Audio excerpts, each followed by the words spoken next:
taking out my Invisalign. And this is the start of the podcast.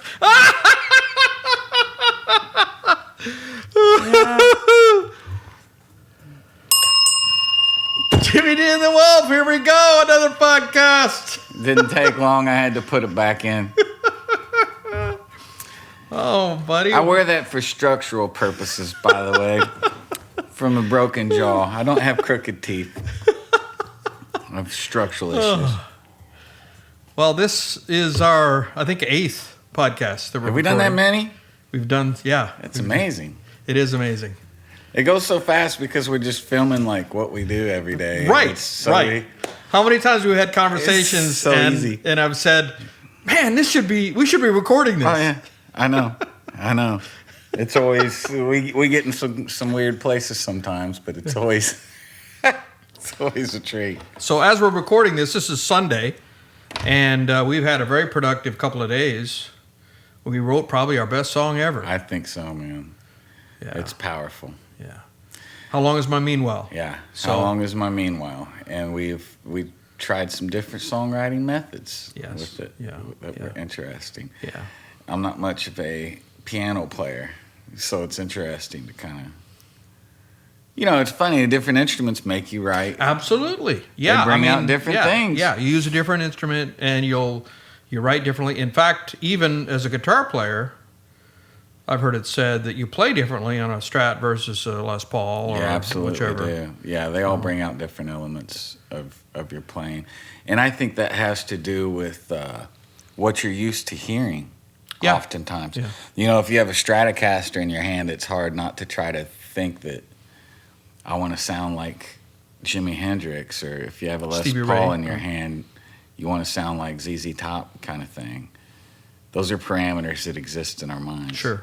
But it's interesting getting your hands on a different instrument because, like, I can't play piano. I really can't play any instruments well other than, like, guitar and drums. But I know enough theory, just enough to be dangerous on another instrument. And sometimes you can compose almost more freely than if you knew the instrument, I think. It's like the thing about Jeff Beck. They said that he had that car accident and he had to relearn the guitar. Oh, I'm not aware of that. Had to relearn the instrument, and the same thing. Or maybe he just excelled at the instrument, and I'm thinking of Pat Martino. It was Pat Martino. He had a car accident, the great jazz guitar player, and had to relearn the instrument. But he ended up in the same place, ultimately. By the time he relearned it, he sounded the same as he always did back in the day and redeveloped this system that he used. Which is fascinating. So how much of that exists in our subconscious mind and not really? But not always. Sometimes an accident radically changes your playing, like Tommy Iommi. Yeah. Isn't that something? I'm not being much of a metal fan, but the story that I know you can correct or amplify my understanding. He cut up the tips of his fingers. Yeah, right? in a machine shop, he cut the tips of these 2 fingers off and had some kind of like thimbles developed where he could continue to play. But it did a lot of things, and this was the perfect storm. All of a sudden, he couldn't play these big major chords, so he started playing power chords like that. And he had to tune his guitar down because when he did use these fingers, he couldn't stand the tension. And he also used like super thin strings. Super thin strings, yeah. And he tuned down his guitar. I don't know what. 8s, I believe. And he tuned his guitar down. And the miraculous part of the story to me is that his regular guitar rig was a Fender Stratocaster through a Fender Twin. And the pickup broke in a Stratocaster while they were recording the first Black Sabbath album. So he went to his backup guitar, which was an SG, a Gibson SG. And then the Twin blew up on him. And working musicians know that you cannot hurt a Fender Twin. They're indestructible, man. You can't blow them up. They're indestructible. So are Fender Stratocasters. But long story short, like after he blew up the Twin, his backup amplifier was a Laney amplifier.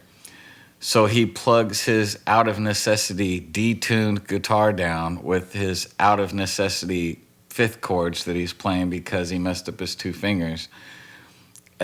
playing his out of necessity backup Gibson SG into his out of necessity backup Laney amplifier and accidentally invents the sound of heavy metal and a whole genre that has been like going strong ever since.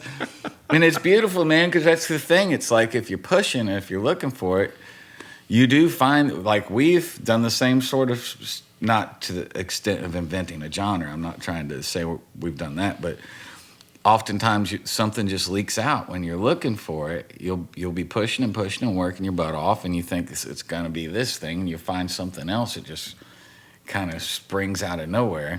Oh, in the annals of inventions, so many inventions were failures. Sure. I mean, Post-it notes, to go random. Post-it notes was a failed adhesive for tape. It failed. It didn't stick. And somebody was smart enough to realize at 3M, hey, we can make a use of this. We'll make Post-it notes. Wow, I didn't know that. Yeah, that's great. So taking a failure. I mean, I know there are many others. I can't. That's the first one that comes to mind right now.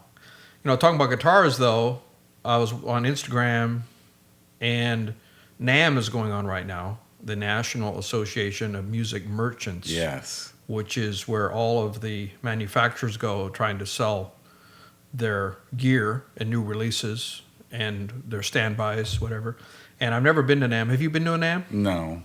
One day I'd like to go. But Ronan Chris Murphy has been posting. He's a lot of posts today. I went to his recording boot camp in 2013 in Santa Monica. Learned an awful lot about production. Anyway, and he's been posting a lot of things. And he from the booths, apparently everybody's playing at top volume, and there's supposed to be noise level. You're not supposed to play at a certain level, but you imagine you get a bunch of guitar players with amplifiers. The ego. Everybody is turning up their amp, and then he's turning up. I'm going to turn up. Sure. And he literally showed a video of a conversation he was trying to have with a person who was from the booth of the company, trying to explain it to him. And in the background of the photo, you could see the next booth. There was no dividing between them, just a line. And there was a guy sitting there playing guitar that was like 5 feet away, and you couldn't even hear anything but the guy playing guitar. And they're saying that it is so exhausting. I mean, I don't even know if I want to go because of that. Yeah. Because it's just a cacophony of everybody trying to outdo everybody. Sure. And going to a show anyway is exhausting because you're new things. But anyway, one of the things that was posted was a guitar, kind of a novelty guitar, taking those ramen noodles. They come in a square, the cheap ramen noodles, and taking that and baking epoxy over the top of it, clear epoxy, and making a Strat-style guitar. There's an entire video on Instagram of them doing it. And it cost $1.95. No, it cost $5,000. For real? Yeah, for real. Wow. You can get a noodle guitar for $5,000 made from actual inside the plastic ramen noodles, clear plastic ramen noodles. I mean, novelty, I guess. For aspiring working musicians at home, if you buy that guitar, it's just a matter of time before you're going to have to eat those ramen noodles. The broke musician. The broke musician. Just go ahead and buy a case of ramen and get a regular Strat. It's a trick. Well, what else you want to talk about today, Jimmy? You were talking about the volume of guitar players and that it was interrupting the conversation that the guys were trying to have, and that on the other side of that booth was a microcosm of what happens when a lot of guitar players get together, because you can't have musical conversation because people keep doing that thing. It's unfortunate, man. It all comes back to ego. It's like the experience I've had of the best musicians I've always met, or really the people that are the best at anything, are always the most humble people, because there's a basic concept of being a student versus thinking that you're a master. None of the best teachers consider themselves to be great. They're just great students. So I see that in life, especially as I get older, more and more and more. that the more ego that's involved with what people do, generally, the less they can truly produce. You know what I mean? Mm-hmm. Doesn't it seem that way? And especially in music. Because a lot of those guys, when somebody tells you how great they are, it's just like... I'm trying to remember the name of the artist, but it'll probably come to me after we're done. But a young guitarist who's a real hot shot. I think he plays a telly, but he plays a lot of different instruments, a lot of tats. And I remember reading an article on Guitar Player, and he said every town that he goes to, he gets there early enough, and he goes, whoever's in town, and he takes a guitar lesson from whoever is the best person in town. Sure. And he don't care. He just wants to learn one thing. Do. Tell me your best lick, or tell me your best thing. Most guitar players, probably myself included, don't have that humility. Sure. He just wants to get better, and he don't care about the competition. That's why he's at that level. Man, I'll look him up later, and maybe I'll put it in the video. I'll put his name because I'll find it. That's the attitude to have. Just wanting to get better. Absolutely, absolutely. Who was the great guitar player? He was a great guitar player, and he played banjo and wrote songs as well. And he passed away 2 or 3 years ago. He was a Nashville guy. He had an incredible cover of Back Home Again in Indiana. You know what I'm talking about? No. We'll look it up and put it again in the video. You'll see it. If you watch the video. If you're listening on podcasts, look for our videos on YouTube it'll come and to Facebook. Me as soon as we're finished with the podcast. But anyhow, this guy was, man, I can't believe his name escapes me because he was right there with like Chet Atkins and all those great session guys back in the day. And a friend of mine was telling me the story about a friend of a friend with Eddie Van Halen. They had a mutual friend. This guy and Eddie Van Halen had a mutual friend. And Eddie Van Halen was adamant to his friend once he realized that they were close. He said, man, get me a guitar lesson with this guy. And my friend is telling me the story, like third or fourth person, and he's not a musician. He said, could you believe Eddie Van Halen wanted a guitar lesson with that guy? And I said, of course he did. That's the right That's why he's Eddie Van Halen. Right, exactly. And that's how he got to where he wanted to get 100%. to, because he's probably taken the greatest lick that every guitar player he's ever met has and improved on them.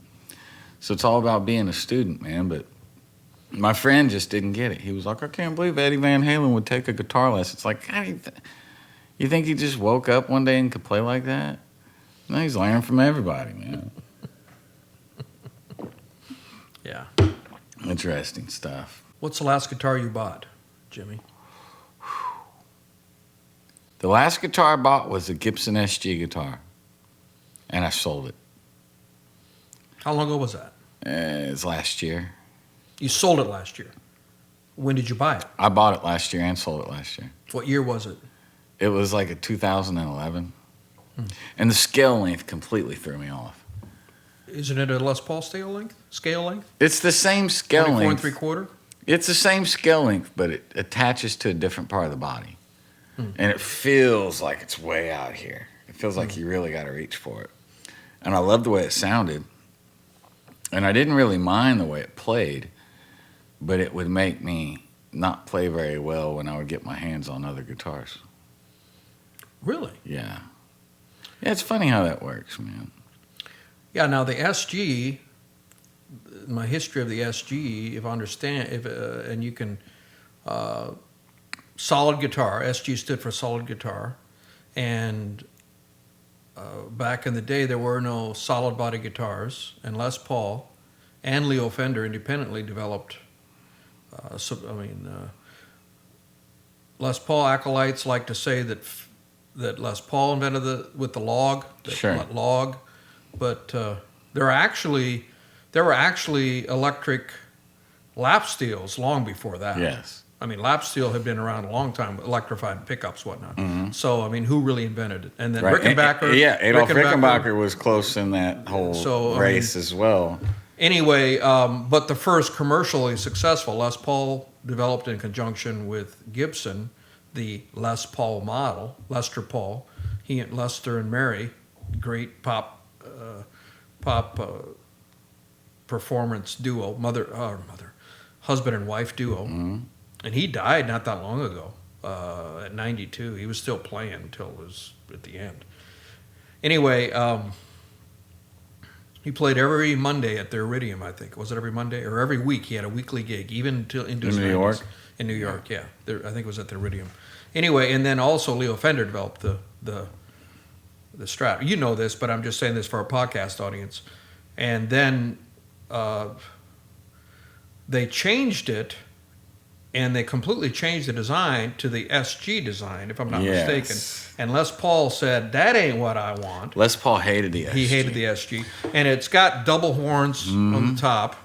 And so there was no Les Paul as we know it today for most of the 60s. 61, 62.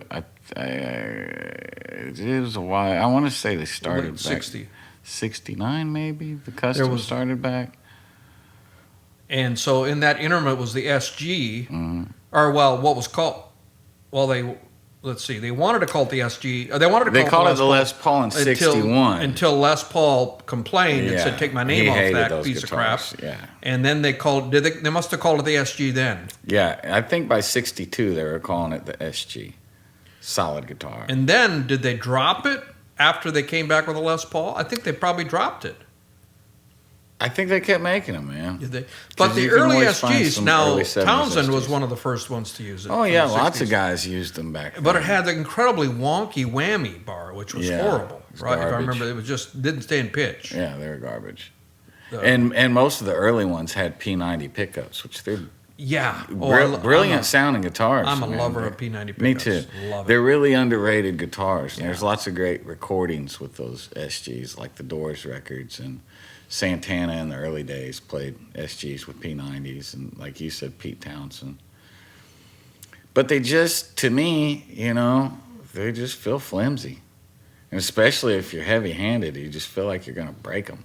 Other famous SG players, as I know it, Angus Young. Sure. He went to the store and he said, this one looks like it has devil horns. That's the one for me. Yeah. And he picked the SG. And then Dwayne Allman. Dwayne did all the slide stuff. And so that's why Derek Trucks plays one, because Dwayne played one. Zappa was a big proponent of the Gibson SG for all. But he also played Les Pauls, as far as I know. And Strats. Lots of Stratocasters, too. There's lots of guys played SG guitars. I mentioned this, maybe double dipping, but I did a YouTube video on my own personal channel about holographic concerts. Yeah. Did you read this, or did you hear about this? We talked a little bit about it. Hologram, not holographic, my apologies. Hologram, where they're taking very complex procedure to create a hologram of deceased artists and having them tour. And Whitney Houston, Frank Zappa, Ronnie James Dio, who took over Black Sabbath, yeah. Yeah, Sabbath after Ozzy. Was he after Ozzy? After You're Ozzy. more of a Sure. Robert Nettle fan than I am. Yeah. And he's touring now as a hologram. And, of course, they're using the recorded voice. So this is just bizarre to me, that anyone would want to go to see this. There's a live band, and then there's a hologram, like Princess Leia from Star Wars, although it's not as realistic as that, because they said in the article that technology to do that would require so much power of lasers, and the laser would be so strong that if you happen to get in the way of it, it would burn your flesh. So they use a different technique. They actually use a body double in the pit wearing all these balls on their uniform, like motion CGI capture, stuff, yeah. and they project it on a a glass screen that the audience can't really see, but the body double's in a pit, kind of dancing to the music, and of course the voice is pre-recorded because the person is dead. Now, in the article it said, "Oh, the future is going to be wonderful because now with voice." No, it's not, because you're not going to know if somebody's really there or not. Voice reproduction, we can reproduce their voice and have somebody else sing it, and it'll sound just like them, and the future is endless, and this is amazing. You know who the real loser's going to be? Walt Disney. Walt's going to come back, and everybody's going to be like, "No, it's not you." And the real Walt Disney will be unfrozen, and he'll come back and be like, "Hey guys, I'm Walt freaking Disney. Everybody's gonna be like, whatever, dude. Nobody's even gonna care. Imagine how Walt Disney's gonna feel when he shows up and realizes. I mean, and so we talked about whether Frank would. Now, Frank, and of course, there's the whole Zappa quarrel between well, it wasn't actually in my video. I said it was Frank that did it, and it wasn't Frank. Frank's been dead since the 90s. His wife, Gail, died within the last 5 years. And she gave, there's 4 kids. There's Dweezil and Moon Unit. We know Moon Unit because she was the voice in the Valley Girl, back that hit from the 80s. And then there was Ahmet and Diva. And actually, Ahmet and Diva are younger. And Gail gave 30% of the estate each to Ahmet and Diva, and controlling votes, and gave 20% each to Dweezil and Moon Unit. And so that means Ahmet and Ahmet is taken over. I guess Diva's I think the youngest, and Ahmet, if I'm pronouncing his name correctly, is controlling the estate. And Dweezil started playing his dad's music, and it took him 15 years to really master it because Frank was such a freaking genius on guitar and composition. But 65 albums, I think he came out with. Yeah. He was so He's miraculous. Just amazing, just one of a kind, just out of this world genius. He wrote symphonies. He wrote so much stuff, produced so much content. Now, one human being, 65 albums. Anyway, of course, he had his band. But if you were playing in his band, you had to be one of the best musicians on the planet because his stuff was so difficult. Sure. Dweezil, I remember reading an article in Guitar Player saying that he had been a really good guitar player before, but when he started playing his dad's stuff, he had to completely relearn the instrument. Talking about relearning the instrument. He said he had to approach the instrument from a different angle because to play his dad's stuff was so difficult. He dedicated 15 years of his life to it, and he was touring as Zappa plays Zappa. Ahmet sued him and said, you don't have a right to do that because the estate owns that name, and you can't use that name. Sued his brother, huh? Sued his brother. Ouch. Well, the estate sued his brother. Not Ahmet, but Ahmet was controlling the estate. Tough crowd. Yeah. And so I was just Googled it recently, and apparently they've made up, and they're saying that we're getting along. We're not going to talk about it in public, but we talked about Mike Love in the past, but based on that story, I'm not a fan of Ahmet. I mean, and it seems to me that Ahmet, Dweezil's doing it the old-fashioned way. He's literally learning how to play his dad's music. He's trying to whereas carry Ahmet on the is legacy. doing it the cheap way. Yeah. Hey, let's take these pre-recordings and use holograms and tour with that. Sure. So Frank, but you thought that Frank would hate it, and I did too. But I think he'd hate it. But there was an article, or he wrote in one of his books. Frank wrote something about it. And he had an idea for a project that would be worth billions of dollars. That would be a hologram that could be different size for performing or to be on your coffee table. And he mentioned hologram. Frank was a weird guy, and he was very forward thinking. Yeah. He might actually love it. I don't know. It's interesting. I don't know. He would be. He would have a strong opinion about it, either way. Yeah. But if they're doing that stuff with holograms, I mean, how much longer do we have to wait before we get the all-time celebrity mashup bands performing together? How long do we have to wait until we hear Hendrix with Buddy Rich and Elvis and these super bands? Yeah, but it'll happen. You have to use pre-record. I mean, you're right now they're using pre-recorded. So, like for example, Frank Zappa's touring, and the band is behind him as a real band. Yeah, and they're playing to a click track, obviously, and they're some of the best musicians in the world, even though they're older now. So you're going to see a phenomenal show. The show is going to be off the hook good because these musicians who played with Frank are some of the best of the best of the best. And there's no problem there. And they're playing to a click track so that there was an article about this, but intuitively, there's no way you can do it except to have a click track. And click track's no big deal. I played to a click track this morning at church. I mean, it's Sure. musicians can play to click track, no problem. And so to keep you on time with Frank's voice, because Frank's voice is pre-recorded, and if there's Frank's guitar, if they guitar solo, that's pre-recorded. Because Frank is dead. He ain't playing any more guitar. He ain't singing any more songs. Not here, anyway. Well, yeah. He could be wherever he's at, heaven or hell. Anyway, it's pre-recorded. It's to me, it's a freak show, man. That's my opinion. It's a freak show. You're doing all this stuff around here, all this dressing, but the meat, the main course, is pre-recorded. And people are buying it. People are going to see it. Maybe we should just hang up just. Well, it's like Hendrix said, just man. give up being a musician. It's like Hendrix said, need. once you die, you're made for life. Yeah. You want to cement your legacy, all you got to do is kick the bucket. It's the best thing that could happen to anybody's career if it involves art. Yeah, especially painting. Sure. Especially painting. Yeah, once they know you're not going to paint anymore. That's the whole rub, man, is it's now, society now, they enjoy seeing the artist. They don't just enjoy seeing the artist suffer, they expect it. They expect the artist to suffer. That segues right into, I'm a huge movie fan. And I follow the Oscars, the big awards, like the Grammys for music Oscars. Yeah. And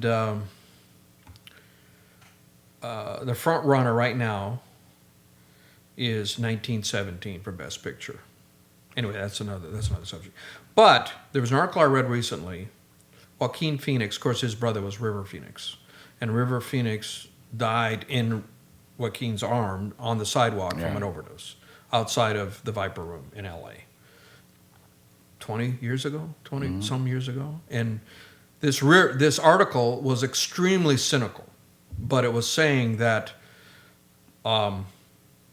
that subject has been off limits for Joaquin Phoenix. He would not let anyone ask him about that. He would not talk about that. It was too hard. And this article was saying, except now, because he's up for Best Actor for Joker, which was an amazing movie. I mean, very troubling movie. Did you see The Joker? No.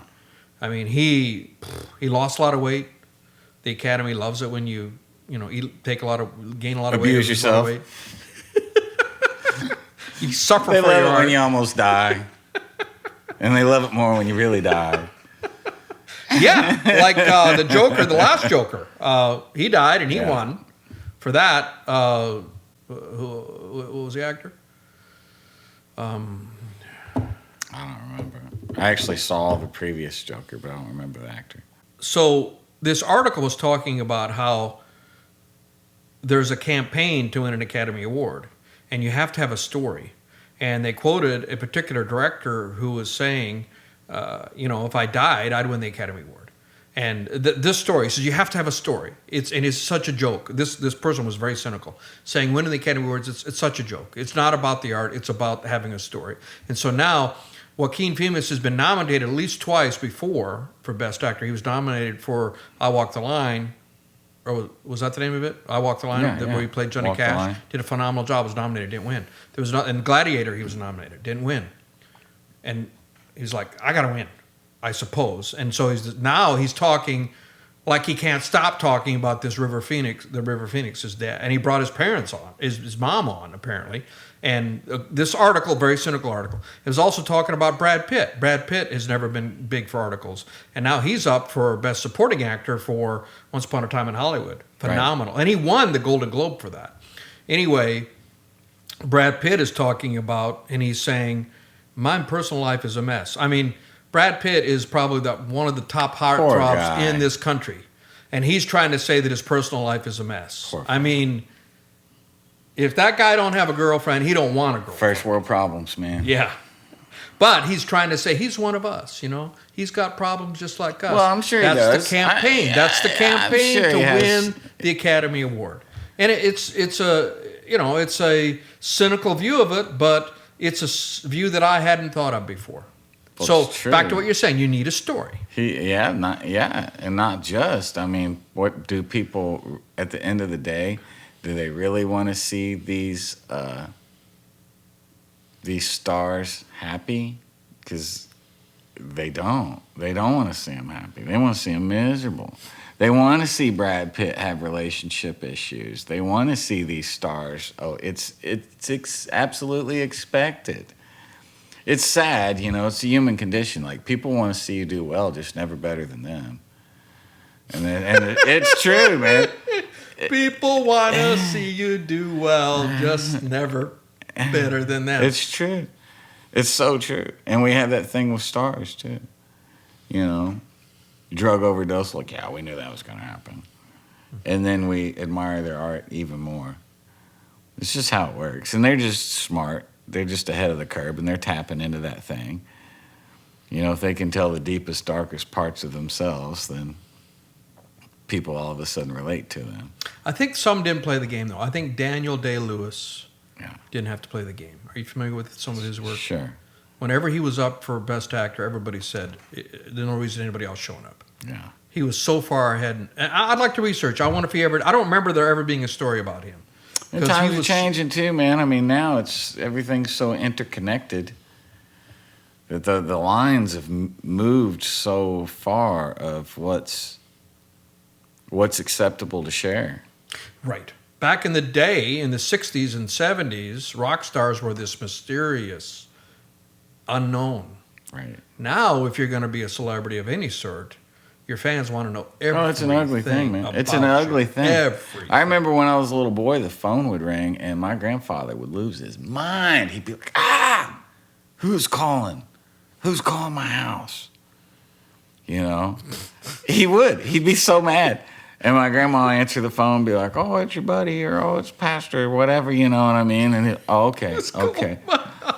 No, he would lose it. He'd lose it. Why does he have a phone then? Well, it's just people didn't want to be bothered back then. And now it's more like, oh, let me show everybody what I'm having for dinner this morning. And I'm going to take a run. I'm going to film it. Let me film this. Well, right now, I'm the same way. I don't answer my phone, but because I expect a text. And my outgoing message Isn't it says, crazy? Yeah, if it's an unknown number, I'm not answering. Sure. So, because there's so many spam calls. Or all the calls I get are spam. Sure. Except when you call me and a few other people. Right. And what's funny to me is like that ego thing that kicks in of like, I'll get a message from somebody on Facebook Messenger or even an email or text or whatever. And we are so wrapped up in ourselves now and the concept of individuality that if you read somebody's message, oftentimes if they don't get a response like immediately, the ego kicks in and they're mad. Oh, yeah. They're mad. I've had people be like, well, what's up? What's wrong? What's up? Yeah. I said, just messaged 20 minutes ago. It's like, it wasn't a red alert. Like, you didn't say you were on fire and you need me to come put you out. You know, I'm playing with my daughter right now. Or I'm trying to write something. Or I'm, you know, at the gym or whatever. I've noticed, and this is my empirical evidence from my experience. So don't get mad at me if you happen to fall in this age group. Sure. But I have noticed that people that are in their 20s especially expect, you know, I've gotten texts and they say, hey, like people pitching me to wanting to be involved with social media. I mean, anything, could be anything. Wanting me to hire them or wanting to collaborate or whatever it be. And they'll say, they'll send the text and 5 minutes later, I didn't respond. I'll get a question mark from them. And then 5 minutes later, it'll be, I guess not. Yeah. That all transpired in 15 minutes. It gets super passive aggressive. It's because we're used to that instant gratification. I'm not going to be looking at my phone every minute. How can I ever get anything done? I'm in the studio. I'm recording. I'm not going to have that ding interrupt my. I mean, I turn my phone off, put it on airplane. And, you know, it's really unhealthy for people to expect that level of access to another human being. It really is. I have told. It puts strain on have people. Even told people up front. I said I don't look at my phone. I mean, expect 24 hours is what is my standard. If I get back to you within 24 hours, that I'm happy with that. and you need to be 2. Sure. So, yeah, different expectations. Well, yeah, it's just, different levels of instant gratification. Yeah. Truly. I mean, younger people, and I'm not bashing younger people. That's a lot not of them are millennial brilliant. bashing. A lot of them are brilliant. I think a lot of them are brilliant. they're the smartest generation we've I ever think had. they're the most responding intelligent to what, generation we've ever had, hands down. There's so many things that they know. Sure. I mean, so the knowledge base is just off the hook. They know stuff that, I think about when I was that age, I'm like, I was dumb as a post. Me too.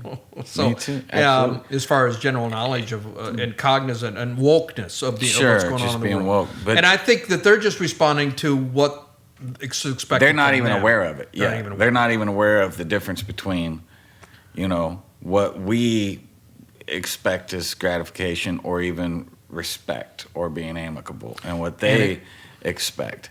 And it causes stress. It causes stress and anxiety. It freaks people out. Yeah. And that the younger generation, from what I've heard, have high levels of anxiety, and that's part of it. Of course they do, because how much of their interactions are even real? People need to be hugged, man. People need to be physically around other human beings, and there's lots of things that you learn along the way, and you can't get that from a device. You can't get that from technology. You can talk to somebody on FaceTime all day long, and you still don't have that interaction. Or, you can email somebody or send text, but most of our communication is our expressions. Do you know that you can pay someone to cuddle you? That's crazy. I mean, non-sexual. Right? Just cuddle you. It started in Japan. My dog would love that. And now it came over to the U.S. You can literally Cuddling services. dog service. Jimmy D, holler at me. I've got a dog that will cuddle you for yes, your dog will do it. $100 an hour. I've experienced the cuddling of your dog. This is the most affectionate dog in the history of time. And for $100 an hour, I will deliver her in the Kentuckiana region, anywhere within 60 miles of Madison, Indiana. If you're in Louisville, I'll make the trip to Cincinnati. That's a little out of our region, but I'll do it because I love Cincinnati. My dog will cuddle you to sleep for $100 an hour. You have a discount for a full day rate? There's another business. That's just what we need is to open another business. $2,000 for 24 hours, right? $2,000 for 24 hours, yes. You know my dog, man. This is no joke. This dog is super affectionate. Oh, man. I should have a timer here. What? I think we're good, man. That's about 40. Wow, 40 minutes. Yeah. We just got going. 40:22. All right, is it time for the All right, here we go. Jimmy D and the Wolf. Peace. Thank you for watching, listening. See you next time. Next time.